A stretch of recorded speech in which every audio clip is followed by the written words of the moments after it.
Ms. K Thanaletchimi. Sir, the basic rights of all working people to a safe and healthy work environment are imperative. Workplaces are generally regarded as safe and physical environment by most. However, it is increasingly common for employees to be subjected to abuse or harassment. It can be physical, verbal, and even via the internet. Hence, there is a greater need for awareness and protection against all workplace abuse and harassment. I advocate strongly for all organizations to adopt zero tolerance towards abuse and take firm steps to stem out errant behaviors. All employees must be informed on the reporting and response procedure for workplace abuse and harassment. Workplace harassment includes any conduct or behavior that violates another person's dignity or create an unfavorable work environment, thereby posing a risk to that person's safety and health. More can be done to educate employees on how to respond to workplace abuse and harassment.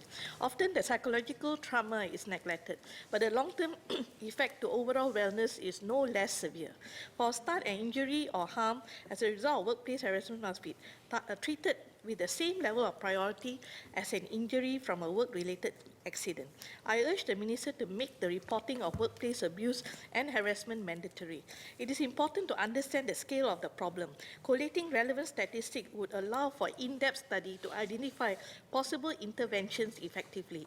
Under the POHA Act, even though a range of civil remedies and criminal sanctions is available to better protect people from harassment and related antisocial behavior, it may not be sufficient to address individual concerns efficiently and cost-effectively. Therefore, I propose to form a mediation body to address such cases efficiently and in a cost-effective manner. This will help reduce the administrative and financial burden through court proceedings.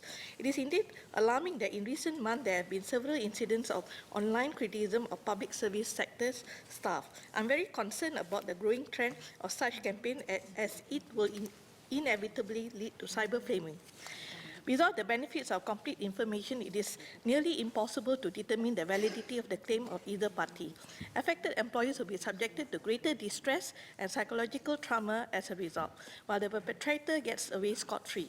The Act needs to be enhanced to address such threats and to protect employees from not just workplace abuse, but from the cyber realm as well. As we put in measures to deter potential physical abuse, we must also look at measures to protect the cyberspace from unfounded attacks. This would also involve public education and, more importantly, how to provide the relevant psychological support for affected staff at workplace. I thank you, sir.